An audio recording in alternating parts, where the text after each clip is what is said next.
แปลว่าใส่แมส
ไปเลย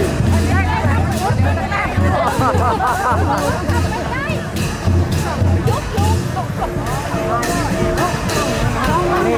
ร้านตลาดนี่เนาะนี่เนาะ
จำได้ก็ ได้ครับ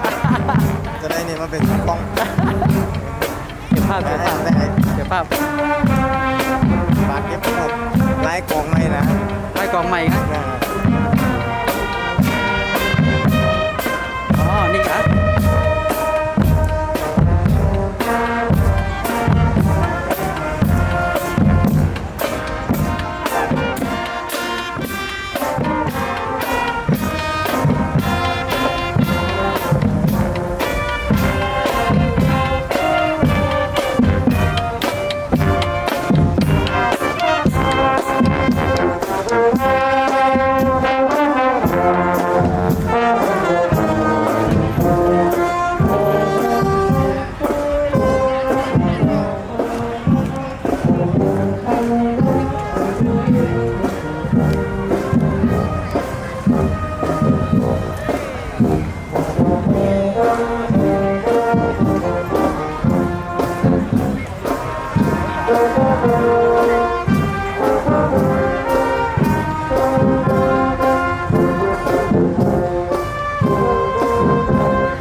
เ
จับมือข้า ไ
Hãy subscribe cho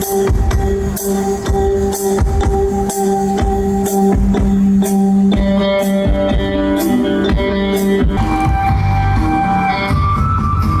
Ghiền Mì Gõ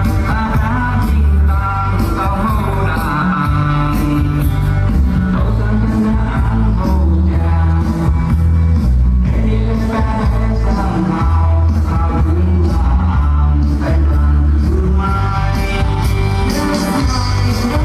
lỡ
จันเตือนใจ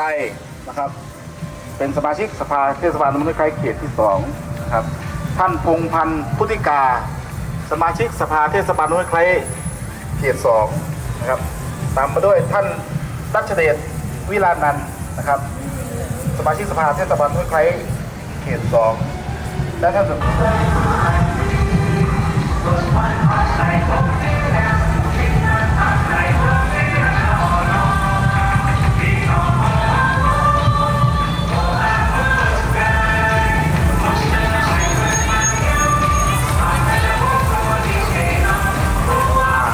นะครับซึ่งรถขบวนนะครับรถขบวนท่านพันไปอย่างนะครับซึ่งท่านเป็นการในพื้นที่เรียกว่าชุมชนน้ำบ่อขาวนะครับก็จะมีการตกแต่งรถขบวนนะครับไม่ว่าจะเป็นหมวกบุกนะครับหรือเป็นหมวกว่าแต่งคล้ายจานเรดาร์จานเรดาร์ยางยาง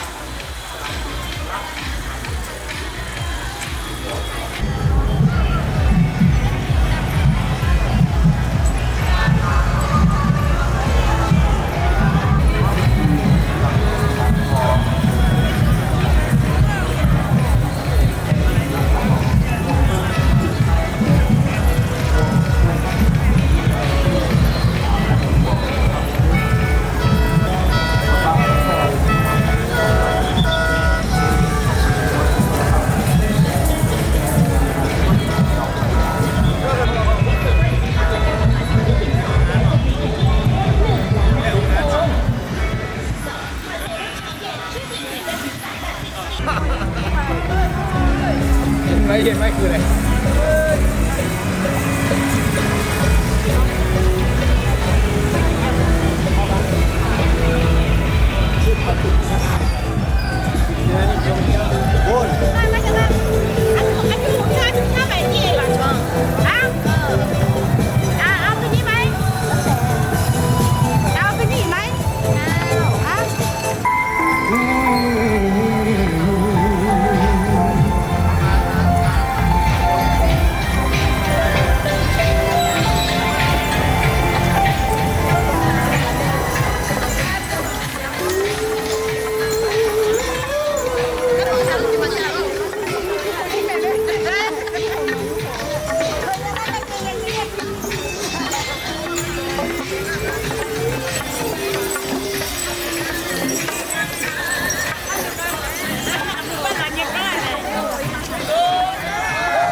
ไปหน่อย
ที่ใช้ประกอบเรียกว่าลงกองต้นยาวปูเซไอกองมองเกิน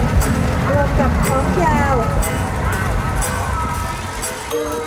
เป็นเอกลักษณ์ของชาวไทยแบบชุมชนของรัฐบาลบอก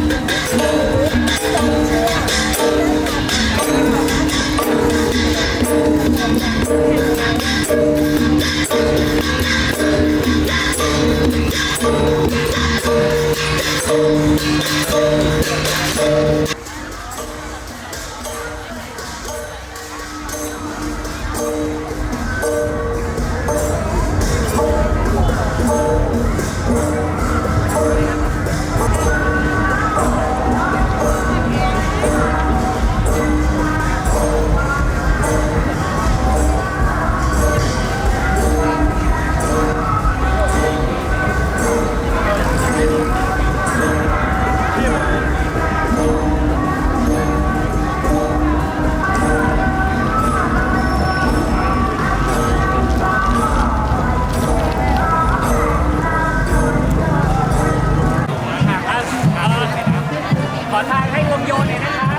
มาแล้ว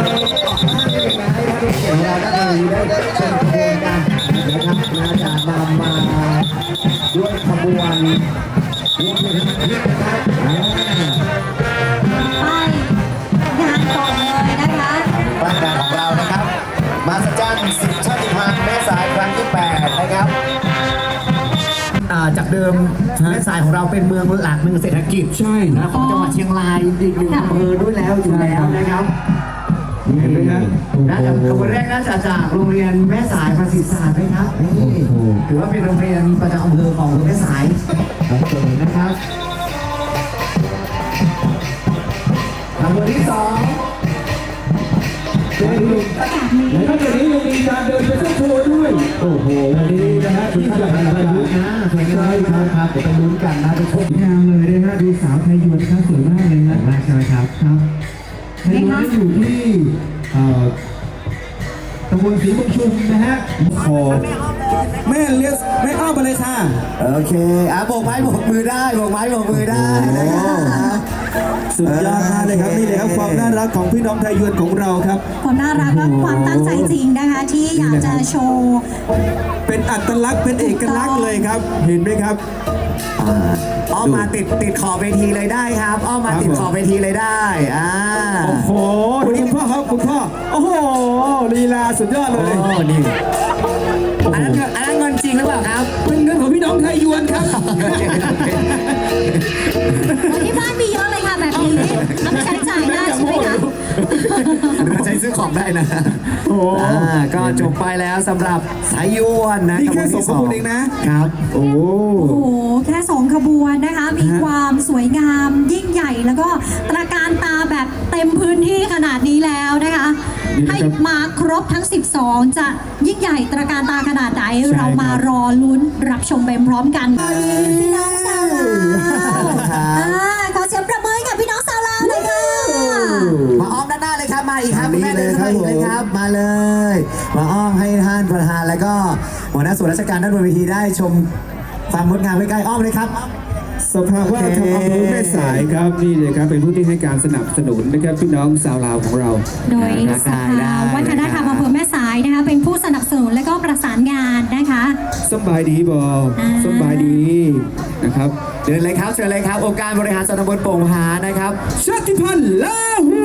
ครับข้อมูลลาหูนิดหนึ่งครับไปฝนครับ โดยสนับสนุนนะคะโดยองค์การบริหารส่วนตำบลโป่งผาค่ะเป็นหน่วยงานสนับสนุนและประสานงานนะคะ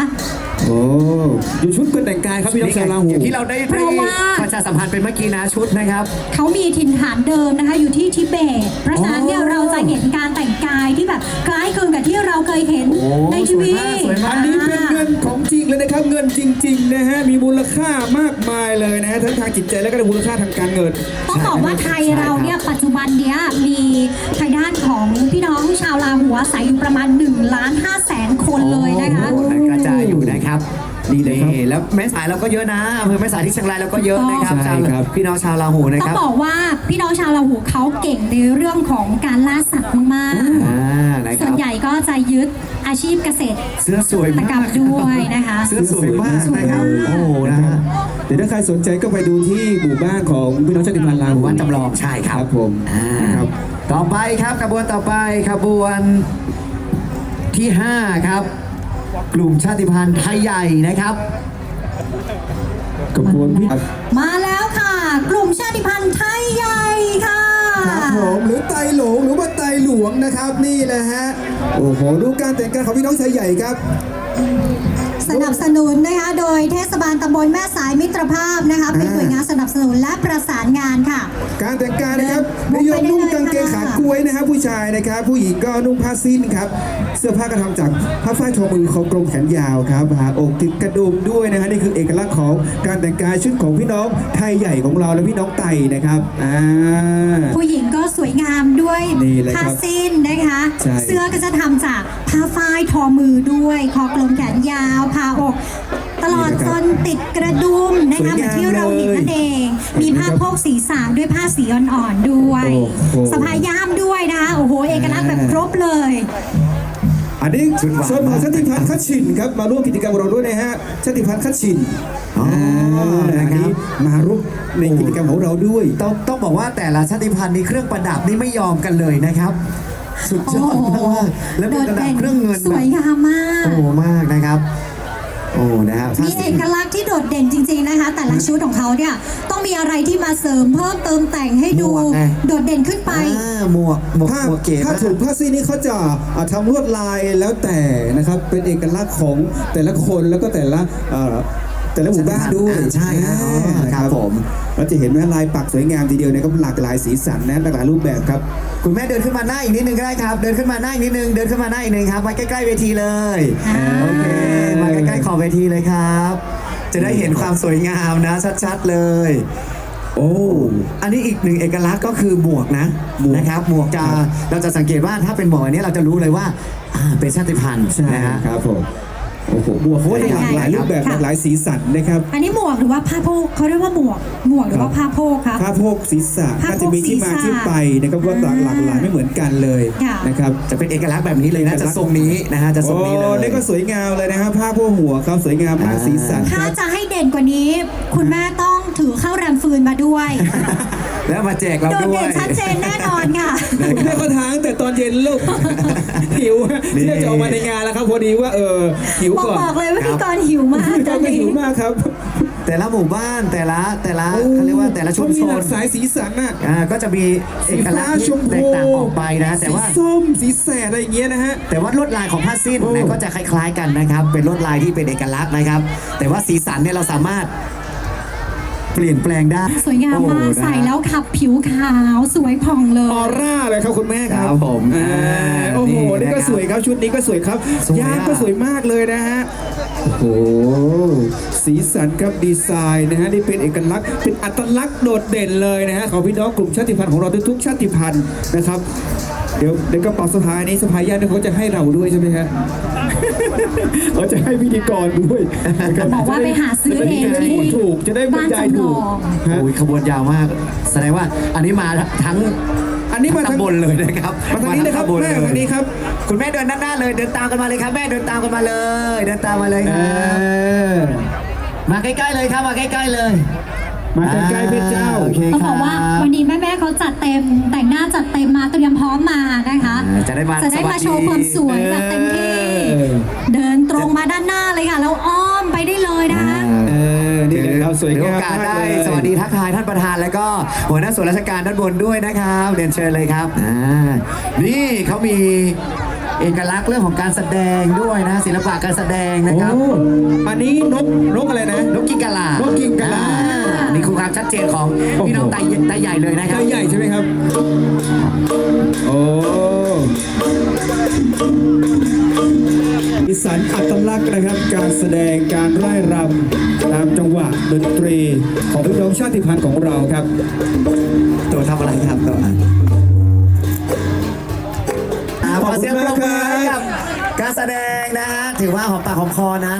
ะครับขอบคุณนะครับเดินต่อได้เลย ทุกท่านสวยงามครับทุกท่านจัดหนักจัดเต็มกันเลยนะครับ โอ้โหตอนนี้นะครับพี่น้องชาติพันธุ์ของเราเยอะมากเลยนะฮะแต่ละขบวนนะครับจัด จัด หนัก เต็ม จัด มา เต็มกัน สำห เล รับ ย งาน นะ นี้ ฮะ โดยเฉพาะเลยนะคะ เพื่อที่จะเอาชนะใจคณะกรรมการนะครับในการรับรางวัลวันนี้ในคืนนี้นะครับเราขอเคลียร์สถานที่นิดหนึ่งนะครับแล้วยังอีก มันเป็นสีสัน ของพี่น้องไทยลื้อของเราครับไทยลื้อบ้านสันติเรืองนะชุดไทยลื้อก็สวยงามมากเลยเห็นไหมฮะ ถูกต้ กา อ รง ออก ค่ะ แบบการดีไซน์ เสื้อลือนะวันนี้ อันนี้เหมือนขอบพี่มายเลยครับชุดนี้ เสื้อลือนะครับ เป็น วัน ทีม นี้ ด้วยกันหรือเปล่าครับกลุ่ม พี่ไม้ต้องโพกหัวด้วย อันนี้เราลือประยุกต์นะค อ๋ รั อบ พี่มายลืมผ้าโพกหัวมา เป็น ถ้า เอก จะ ลั เต็ ก ม ษณ์ จะ เล ต้อง ย แบบ นะ นั้น คะ เลยนะ ใช่ครับผม สวยงาม โอ้ ค่ะ ตุ้งก็สวยงามนะครับ โอเคนะครับนี่ก็มีขบวนจำลองขบวนงานมงคลต่างๆนะครับ โอ้ เครื่องมงคลเครื่องสักการะของชาวไทยลื้อในงานมงคลต่างๆด้วย นะฮะ ใช่ครับเป็นเครื่องสักการะนะครับอ่า อันนั้นคุ้นเคยดีใช่ไหมคะพี่ตู่ นะฮะ อันนั้นน่ะ ครับ ไม่เห็นสายตา คุ้นเคยนะครับ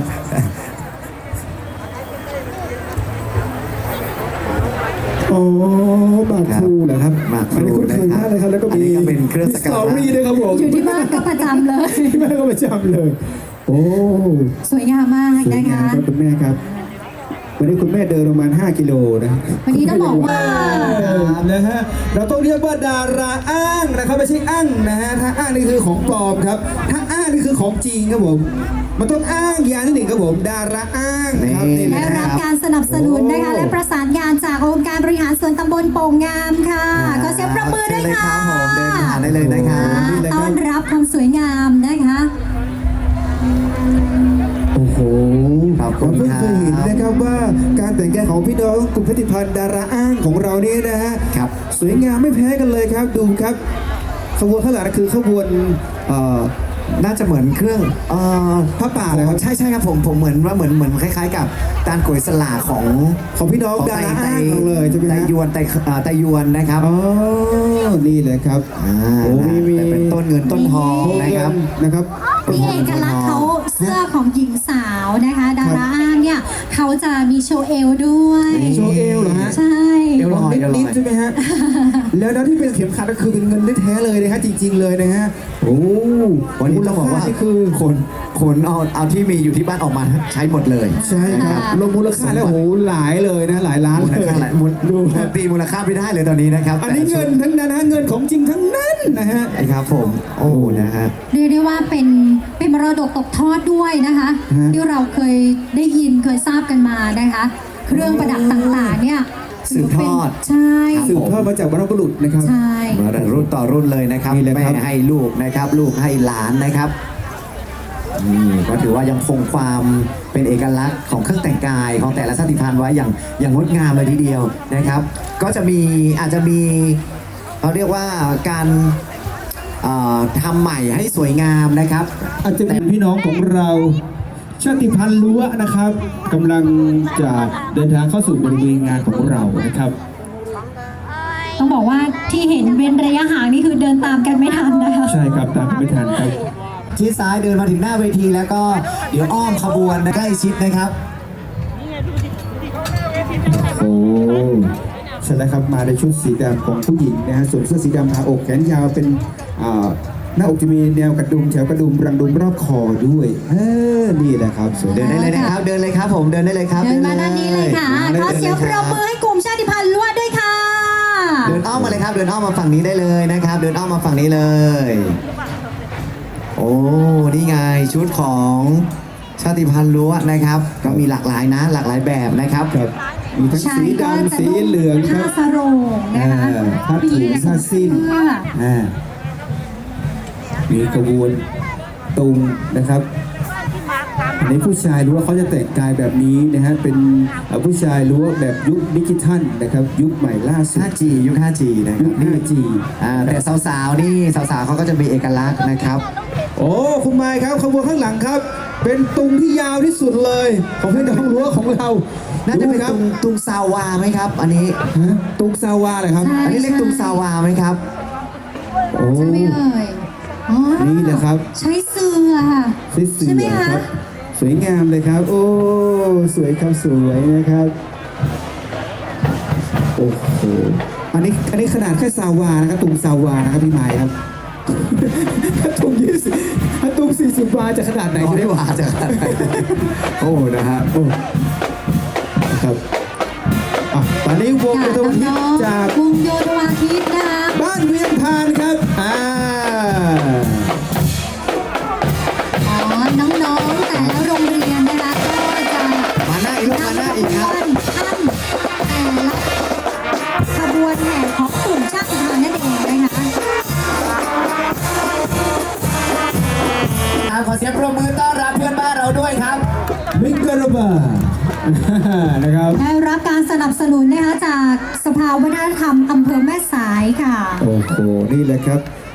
ชื่ออย่างเป็นทางการนะคะของสหภาพเมียนมานะคะ คือสาธารณรัฐแห่งสหภาพเมียนมานะคะ ครับ เหมือนหุ่นกระบอกนะฮะ เอาให้ข้ามูลก็บอกคือให้แบบเอกลักษณ์ของการแสดงของเขาเลยฮะก็จะมีการดีดเท้าขึ้นมีการทำมือนะครับจิ้มมือ ได้รับการสนับสนุนและประสานงานจากเทศบาลตำบลห้วยไคร้นั่นเองนะคะ โอ้โห นี่นะครับชุดพี่น้องไตรหยาครับ สังเกตดูที่หมวกครับมาครับ ใช่นี่ไงที่มายบอกอ้อมมาเลยครับลูกอ้อมมาเลยอ้อมมาเลยครับลูกอ้อมมาเลยครับอ้อมมาฝั่งนี้เลยลูกอ้อมมาเลยครับอ้อมมาเลยเดินอ้อมมาเลยโอเค โอ้โห เดินช้าๆไม่ต้องรีบครับช้า เบาๆลูก ๆนะครับ เบาๆครับ จะได้ให้ท่านประธานของเราได้ชมความสวยงามของชุดนี่ไงฮะผมบอกเลยเห็นไหมครับ หมวกนี่คือเป็นเอกลักษณ์ของพี่น้องไตร น่า ใช่ รั ไหม กเลยครับใช่ ครับผม หมวกคล้ายกับ จาน จา จาน น เลย นะคะ จานเราเทียม ไม่ เล ก็คือย ถ้าเราสมมติไปแล้วก็เวลาใช้โทรศัพท์คือสัญญาณจะชัดเจนใช่ไหมฮะ ใช่ครับ ชัดเจนเลย นะครับ โอ้ อันนี้ก็ยังเป็นของทาง เดินอ้อมเลยครับเดินอ้อมเลยครับ ผมเดินอ้อมเป็นครึ่งวงกลมได้เลยครับ นี่นะครับจะได้ชมกันอย่างใกล้ชิดด้วยนะครับ เดินอ้อมมาเลยได้ครับสามารถทักทายท่านประธานแล้วก็ท่านผู้ใหญ่ด้านบนเวทีของ ลายที่โดดเด่นเป็นเอกลักษณ์อัตลักษณ์ที่สวยงามมากๆนะคะ แน่นมากๆนะครับ เต็มเลย เดินมาชิดๆแล้วอ้อมเลยครับลูกเดินมาอ้อมเลยสว โดยเฉพาะผู้หญิง อ๋อ นะคะ ตัดเลยนะ อ่า ระวังพื้นต่างระดับนิดหนึ่งนะครับ เห็นไหมครับ นิดนึงนะครับเดี๋ยวมีโชว์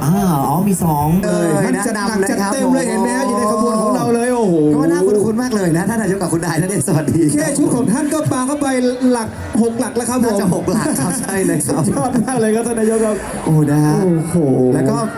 เรานี่ไงเขามีการละเล่นครับ ฮะ การ ไม้ เล่ ก น งกลาง ของ ของเราที่เรียกไม้กงกลาง เราจะสังเกตว่ามีไม้ไผ่ที่เขาจะใช้กระทุ้งเป็นกระทุ้งกับพื้น กระทุ้งไม้ไผ่ ใช่ครับเป็นเครื่องดนตรีด้วย แล้วก็เต้นใช่ไหมคะ ใช่ครับผม บ่อชมตุ๊ก อ่าเดี๋ยวเราจะได้ชมด้วย จะได้ชมด้วยบ่อชมตุ๊ก ใช่ครับ ด้วยนี่แหละครับพี่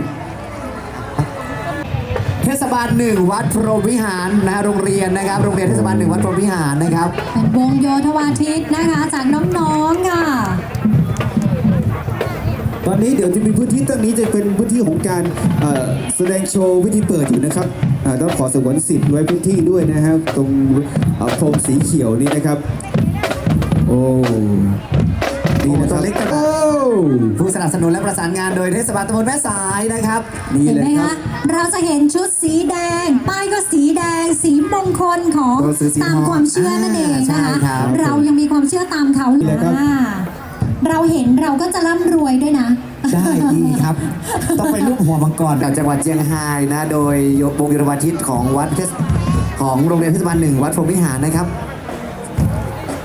ดูสาวๆ จีนยูนนานนะคะ 3 ฝ่ายฟ้า 35 ยอดดอกโอบล้อมด้วยธรรมชาติและขุนเขาหมอกขาวร่างพรมลงบนดอยเขียวผีเสื้อหลากสีเวอร์บินบนเที่ยว ออกล่าหากินเฉียดเช่นชีวิตผู้คนได้ตื่นขึ้นท่ามกลางความหลากหลายของเผ่าพันธุ์ ที่อาศัยอยู่ร่วมกันอย่างผาสุกตลอดมา พี่น้องลัวลาหูอาขาดาระอ้างอีกทั้งจีนยูนนานไตหยาไทยเขิน ไทยใหญ่ ไทยลื้อและไทยยวน ต่างอยู่ร่วมแสนเพลินใจมหัศจรรย์10 ชาติพันธุ์แม่สาย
哟，可那的到cha cha哦罗拉嘛。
เสียงปรบมือให้กับการแสดงนะครับมหัศจรรย์10 ชาติพันธุ์แม่สายครับ เปิดไปอย่างยิ่งใหญ่นะครับสำหรับการแสดงพิธีเปิดของเราในวันนี้ครับทุกท่านครับ มีความสวยงามอลังการนะคะ น้องๆจากน้อนนั่นเองค่ะ กับโชว์การแสดงสุดพิเศษในช่วงของก่อนที่จะเข้าสู่พิธีเปิดอย่างเป็นทางการในครั้งนี้ค่ะ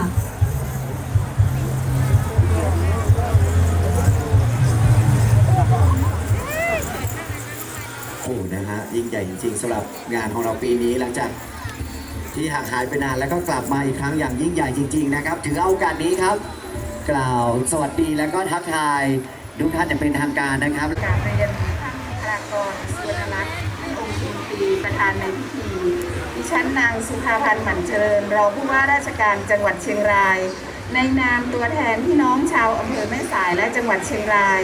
ขอขอบพระคุณท่านเป็นอย่างยิ่งที่ได้ให้เกียรติเดินทางมาเป็นประธาน ในพิธีเปิดงานมหัศจรรย์10 ชาติพันธุ์แม่สายครั้งที่ 8 ในวันนี้ อำเภอแม่สายเป็นอำเภอที่อยู่เหนือสุดของประเทศ และเป็นเมืองการค้าชายแดนที่สำคัญของประเทศ นอกจากนี้ยังมีความหลากหลายทางด้านวัฒนธรรมของกลุ่มชาติพันธุ์ที่ยังดำรงไว้ซึ่งเอกลักษณ์ซึ่งเป็นมนต์เสน่ห์ของเมืองแม่สายแห่งนี้ แล้วถูกซ่อนเอาไว้อย่างกลมกลืนกับสภาพเมืองในปัจจุบัน ซึ่งน้อยคนนักที่จะได้สัมผัสวิถีชีวิตที่มีเสน่ห์และกลิ่นอายแห่งวัฒนธรรมที่สวยงาม เนื่องจากโดยมากแล้วนักท่องเที่ยวที่เดินทางเข้ามามักจะนิยมเลือกซื้อสินค้าในย่านตลาดการค้าชายแดนมากกว่า ดังนั้นการจัดงานมหัศจรรย์10ชาติพันธุ์แม่สายจึงถูกกำหนดให้มีขึ้น วัตถุประสงค์เพื่อจะได้นำเอาเอกลักษณ์ทางวัฒนธรรมของกลุ่มชาติพันธุ์มาจัดแสดงในรูปแบบของนิทรรศการที่มีชีวิต และที่ผ่านมาการจัดงานได้รับการตอบรับเป็นอย่างดียิ่งทั้งจากพี่น้องประชาชนในพื้นที่ และนักท่องเที่ยวทั้งชาวไทยและชาวต่างชาติทำให้การจัดงานมีขึ้นเป็นประจำทุกปีจนถึงครั้งนี้เป็นครั้งที่ 8 สุดท้ายนี้ในนามของอำเภอแม่สายและจังหวัดเชียงรายต้องขอบพระคุณท่านพลากร สุวรรณรัตน์ท่านองคมนตรีที่ให้เกียรติเดินทางมาเป็นประธานในพิธีเปิดงานในครั้งนี้ขอบพระคุณค่ะ ขอเสียงปรบมือให้กับนะครับท่านรองผู้ว่าราชการจังหวัดเชียงรายนะครับท่านรองสุภาพันธ์หมั่นเจริญนะครับได้กล่าวต้อนรับนะครับและลำดับต่อไปครับเรียนเชิญท่านรองนายกองค์การบริหารส่วนจังหวัดเชียงรายนะครับได้กล่าวรายงานถึงความสำคัญของการอนุรักษ์ภูมิปัญญาของกลุ่มชาติพันธุ์ครับเรียนเชิญท่านกฤษโพธัสสุทนครับเชิญครับ กราบเรียนท่านพลากร สุวรรณรัตน์องคมนตรีประธานในพิธีกระผมนายกฤษโพธัสสุทนรองนายกองค์การบริหารส่วนจังหวัดเชียงรายขอขอบพระคุณท่านเป็นอย่างสูงที่ได้ให้เกียรติเดินทางมาเป็นประธานในพิธีเปิดงานมหัศจรรย์10ชาติพันธุ์แม่สายครั้งที่ 8 ในวันนี้พื้นที่ของจังหวัดเชียงรายมีกลุ่มชาติพันธุ์อาศัยอยู่ทั้งตามที่ราบและบนดอยสูงซึ่งชนเผ่าแต่ละกลุ่มจะมีศาสนาประเพณีและวัฒนธรรมที่แตกต่างกันไปตามวิถีดั้งเดิมที่บรรพบุรุษได้ปฏิบัติสืบทอดต่อกันมาโดยในประชากรในจังหวัดเชียงรายสามารถจำแนกออกเป็นกลุ่มชาติพันธุ์ต่างๆได้หลายกลุ่มดังนั้นจังหวัดเชียงรายเป็นจังหวัดที่มีความหลากหลายทางชาติพันธุ์มีวัฒนธรรมและองค์ความรู้ภูมิปัญญาท้องถิ่นที่แตกต่างและความหลากหลายในองค์ความรู้ภูมิปัญญาศิลปะวัฒนธรรม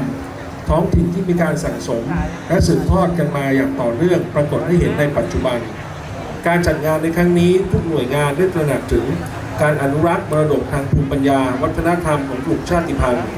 ซึ่งเป็นสิ่งที่เคียงข้างมากับสังคมไทยและสิ่งเหล่านี้เป็นมรดกที่สำคัญของแต่ละท้องถิ่น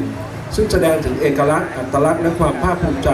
ที่คนไทยทุกคนควรจะส่งเสริมสนับสนุนและสืบสานวัฒนธรรมของกลุ่มชาติพันธุ์เหล่านี้สืบไปขอบพระคุณครับ ขอบพระคุณท่านกฤษโพธัสสุทนนะคะรองนายกองค์การบริหารส่วนจังหวัดเชียงรายนะคะลำดับต่อไปนะครับเรียนเชิญนะครับท่านชัยยวนศรีสมุทรครับท่านนายกเทศมนตรีเทศบาลท่านนายกเทศมนตรีตำบลแม่สายนะครับได้กล่าวรายงานวัตถุประสงค์ของการจัดงานในครั้งนี้ครับเรียนเชิญท่านครับกราบเรียนท่านพลากร สุวรรณรัตน์ท่านองคมนตรีนะครับท่านประธานในพิธีกระผมนายชัยยวนศรีสมุทรนายกเทศมนตรีตำบลแม่สายในนามตัวแทนคณะจัดงานขอขอบพระคุณท่านเป็นอย่างสูงที่ได้ให้เกียรติเดินทางมาเป็นประธานในพิธีเปิดงานมหัศจรรย์10ชาติพันธุ์แม่สายครั้งที่ 8 ในวันนี้การจัดงานในครั้งนี้เทศบาลตำบลแม่สายร่วมกับอำเภอแม่สายองค์การบริหารส่วนจังหวัดเชียงรายองค์กรปกครองส่วนท้องถิ่นทุกแห่งในอำเภอแม่สายหน่วยงานทั้งภาครัฐภาคประชาชนศูนย์วิจัยและพัฒนาผลิตภัณฑ์น้ำมันเมล็ดคาเมเลียและน้ำมันพืชอื่นในมูลนิธิชัยพัฒนาได้กำหนดจัดเป็นปีที่ 8ซึ่งได้มีการเชิญกลุ่มชาติพันธุ์ในอำเภอแม่สายจำนวนทั้งสิ้น10กลุ่มประกอบไปด้วยกลุ่มชาติพันธุ์ไทยใหญ่ไทยลื้อไทยเขินไทยยวนไตหย่าจีนยูนานอาขาลาหูดาราอ้างและหลัวมาร่วมจัดแสดงจำลองวิถีชีวิตความเป็นอยู่ประเพณีอันดีงามและภูมิปัญญาท้องถิ่นในอันที่จะเป็นการอนุรักษ์ด้านประเพณีวัฒนธรรมสร้างความเข้าใจอันดีระหว่างกัน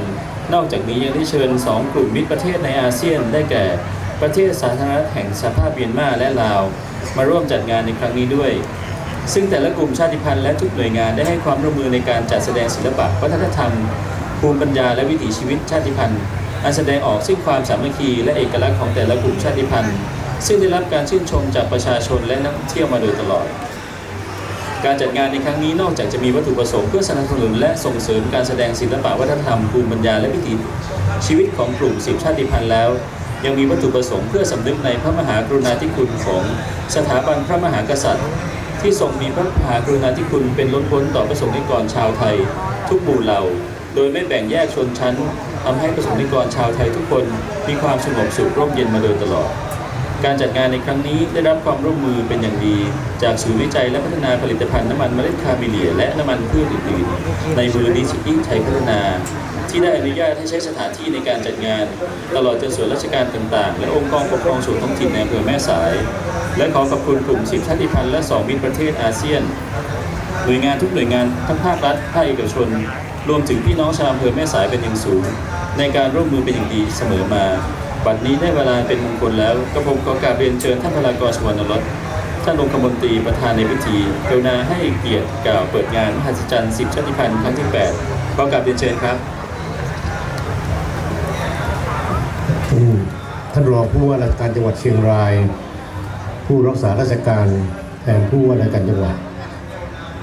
ท่านรองนายกองค์การบริหารส่วนจังหวัดเชียงรายท่านอำเภอแม่สายท่านนายกเทศมนตรีตำบลแม่สาย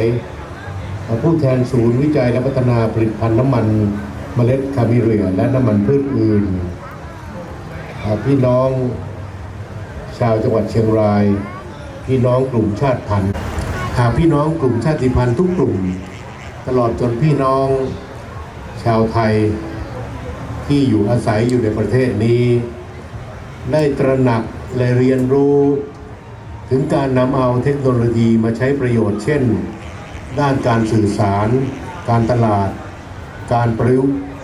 กต์ใช้ในการเรียนรู้และการทำงานย่อมก่อให้เกิดประโยชน์เป็นอย่างมากด้วยเช่นกันในวันนี้จึงถือเป็นนิมิตหมายอันดีที่ทุกหน่วยงานตลอดจนถึงพี่น้องประชาชนชาวอำเภอแม่สายจังหวัดเชียงรายได้ร่วมผนึกกำลังกันสร้างสรรค์กิจกรรมที่ให้ความสำคัญแก่พี่น้องกลุ่มชาติพันธุ์โดยถือว่าเป็นพี่น้องชาวไทยที่ดำรงชีวิตร่วมกันอย่างสงบสุขเสมอมาขอขอบพระคุณทุกหน่วยงานที่ได้ร่วมมือกันจัดงานในครั้งนี้และขออำนวยพรให้การจัดงานมหัศจรรย์10ชาติพันธุ์แม่สายครั้งที่8ดำเนินไปด้วยความเรียบร้อยสำเร็จตามวัตถุประสงค์ที่ตั้งไว้ทุกประการวันนี้ได้เวลาเป็นมงคลแล้วผมขอเปิดงานมหัศจรรย์10ชาติพันธุ์แม่สายครั้งที่8ณ บัดนี้ขอเสียงปรบมือดังๆครับให้กับท่านประธานของเรานะครับท่านพลากร สุวรรณรัตน์องคมนตรีครับลำดับต่อไปนะคะเดี๋ยวเราจะได้ร่วมกันนะคะทำสัญลักษณ์พิธีเปิดด้านล่างค่ะเรียนเชิญท่านประธานนะคะพร้อมกับแขกท่านผู้มีเกียรติค่ะได้กรุณาให้เกียรติร่วมทำสัญลักษณ์พิธีการเปิดงานอย่างเป็นทางการนะคะซึ่งเราจะเรียนเชิญทุกท่านประธานแล้วก็หัวหน้าส่วนราชการนะครับได้ร่วมกันกระทุ้งไม้ไผ่นะครับเป็นสัญลักษณ์ของการเปิดงานในวันนี้นะครับไม่ครบนะคะไม่ครบนะคะแจกให้ครบนะคะครับนักแสดงทุกท่านเดี๋ยวเราจะเชิญชวนนะครับเราจะร่วมนับถอยหลังพร้อมๆกันนะครับ5 4 3 2 1นะครับและก็จะได้นำเข้าสู่การทำสัญลักษณ์กระทุ้งไม้ไผ่อย่างเป็นทางการกับพิธีที่ไปเปิดงานนะครับมหัศจรรย์10ชาติพันธุ์อำเภอแม่สายของเรานะครับทุกท่านครับยังเชิญเลยครับผมแจกใครได้ผู้ใหญ่ของเราให้ครบได้เลยนะครับเชิญเลยครับแจกได้เลยครับครบก่อนนะครับนี่นะครับเชิญเลยครับผมนี่นะครับทานได้ไหมครับไข่แดงนี่ทานได้ไหมครับเป็นของมงคลโอเคครับทานได้ใช่ไหมครับครับผมตอนนี้พร้อมแล้วนะครับ เราจะร่วมกันนับถอยหลังพร้อมกันนะคะถ้าพร้อมแล้ว5 4 3 2 1เรียนเชิญเลยครับ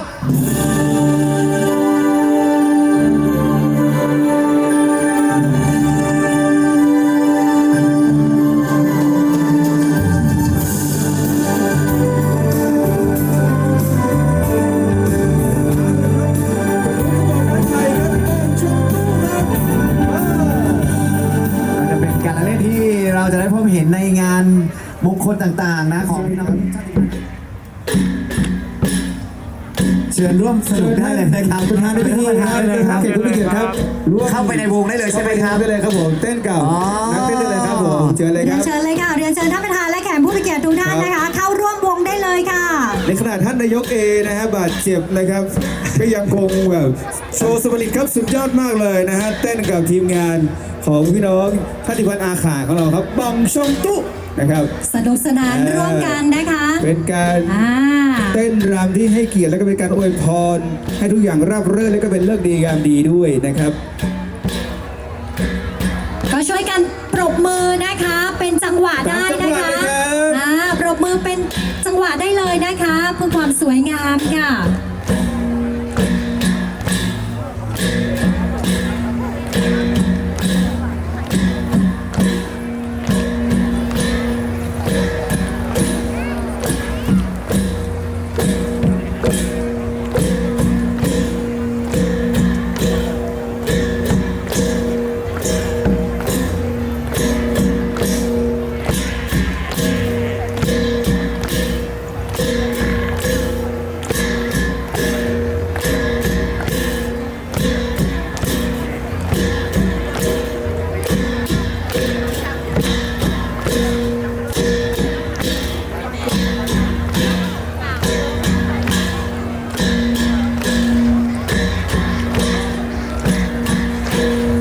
ขอบคุณมากครับก็ถือว่าเป็นการเปิดงานอย่างเป็นทางการขอเสียงปรบมือให้กับพี่น้องชาติพันธุ์อาขานะครับขอบคุณมากครับ เรีย ผ บร้ ม อยแล้วครับผม และนี่ก็เป็นพิธีเปิดงานมหัศจรรย์10 ชาติพันธุ์แม่สายครั้งที่ 8 ประจำปี พุทธศักราช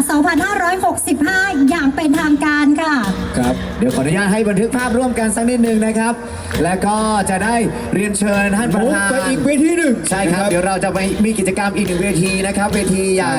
ที่จะมีแฟชั่นโชว์นะครับรวมไปถึงร่วมรับประทานขันโตกกันด้วยนะเรียน และ เชิญ การประ นะค กา รับ ศรางวัลขบวนคาร์นิวัลด้วยนะครับ ใช่แล้วนะครับ ครับตอนนี้นะครับเราขอเรียนเชิญท่านประธานในพิธีและก็ท่านผู้บริหารนะครับทุกภาคส่วน